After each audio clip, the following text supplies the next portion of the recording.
Hello, good day. My name is Edwin. Welcome to my YouTube channel.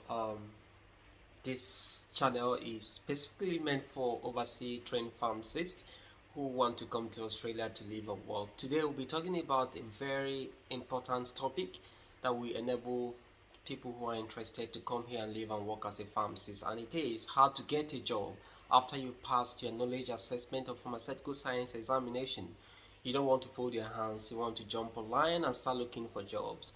Like I said earlier in previous videos, there are two pathways. Is either you decide to come here through employer sponsored visa or you go through the skill nomination visa.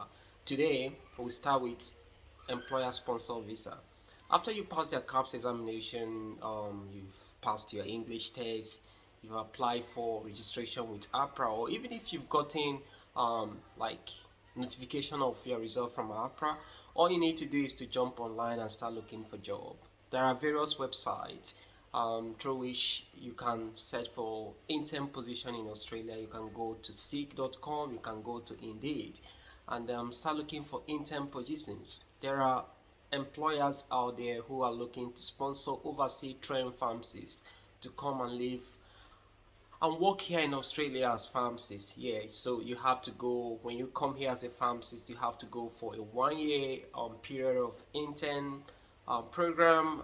Towards the end, after you've completed 75% of your intern hours, you still have to sit for two more examination: intern written examination and oral examination before you are given the general license to practice unsupervised as a pharmacist in Australia. Apart from these two major websites or job seeker application board that you can log on to look for jobs, Seek and Indeed, there are other avenues through which you can get job.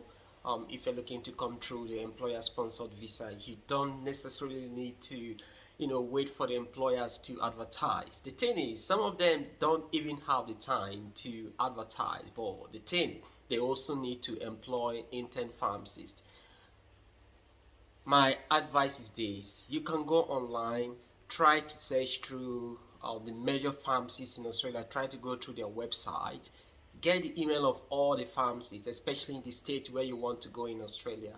Get the email address of all the pharmacy outlets and start sending out messages to them that, see, I'm overseas trained pharmacist, I've passed my CAPS examination, I've written English test, I'm in the process of applying for CAPS examination, I'm interested in coming to Australia through employer sponsored visas. Chances are one of them will reply you to oh, we are interested, can you send your document and all that. So I'm going to mention the major pharmacy outlet in Australia. You have Chemist Warehouse, there is Priceline Pharmacy, there is Terry White Pharmacy, there is Infinity Groups, there is Alliance Pharmacy Group. So these are like the major pharmacy owners or major pharmacies you find in Australia. So all you need to do is maybe long online, search for Chemist Warehouse in Victoria or Chemist Warehouse Pharmacy website in Queensland, in New South Wales, in Canberra, any state you want to,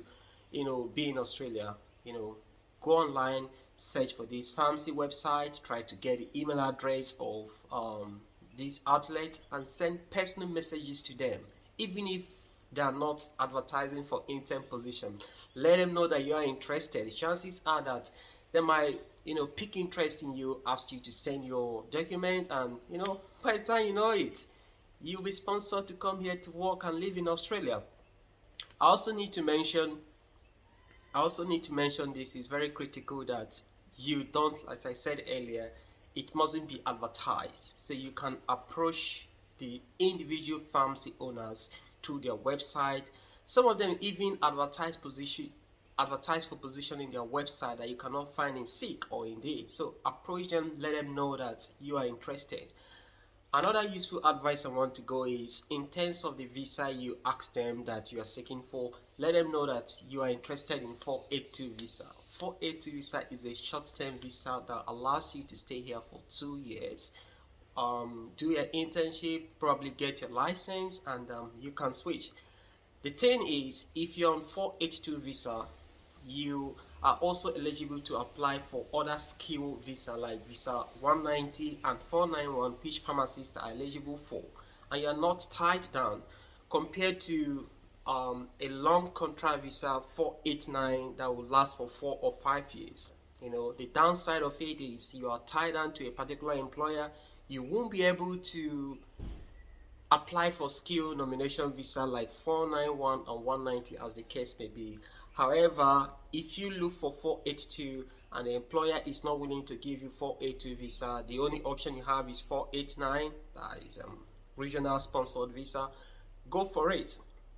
You have to be with that employer for 4 or 5 years as the case may be, and it's a pathway to permanent residence in Australia. So rather than wait, or rather than be waiting and no options are there for you, go for 489. That usually should be the last option. It's going to bring you to Australia. You're going to work for the employer, and after 3 years it gives you access to apply for permanent residence in Australia. The other pathway that is not employer sponsored is skill nomination visa 491 and 190. This one requires you to accumulate points. In the description section of this video, you see a point calculator that will get details and some factors for you to factor in how many points you stand in terms of you applying EOI for 491 or 190 visa as the case may be. So you need to create EOI and put in your details. At the end of the day, if you're invited, you have to choose a state. In the description section of this video, you see a link that will direct you on how to create EOI for skill nomination visa that pharmacists are eligible for, visa 491 and 190. So if you go to the description section, key in here and it will let you know how to apply for EOI. Also, it's good to go to the individual states in Australia and know what their requirements are, because it's specific to different states. So it's called, there is this specificity when it comes to criteria that you have to meet when you are applying for 190 or 491 in various states in Australia. So the rules differs from one state to another, so you need to understand this. The advice is go to various state website, Queensland immigration website, see the criteria and see if it is something you are eligible for. So when you are creating your EOI, you have to choose Queensland as a state if you prefer to stay in Queensland when you come to Queensland.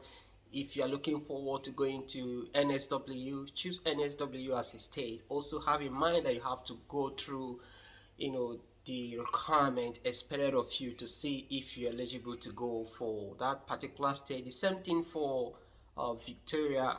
After you've created EOI for, everyone has to do that. Victoria requires you to create what is called ROI, letting them know that you are interested in Victoria. So that is it. If you are invited, lodge your application. That is the easiest way. When you come here through through skill nomination visa, you are not tied down to one employer. You are free to move around. If it is visa 190, you are free to move anywhere in that particular state. But if it is 491, you have to remain in regional area for 3 years and get your permanent residence before you can maybe decide to move to cities in that particular state. That is it for today. I hope I've been able to make it more clear for persons who wants to seek for job after they pass their CAPS examination. If you have questions, drop it in the comment section, and please do subscribe to my YouTube channel so that anytime I drop a video you'll be notified.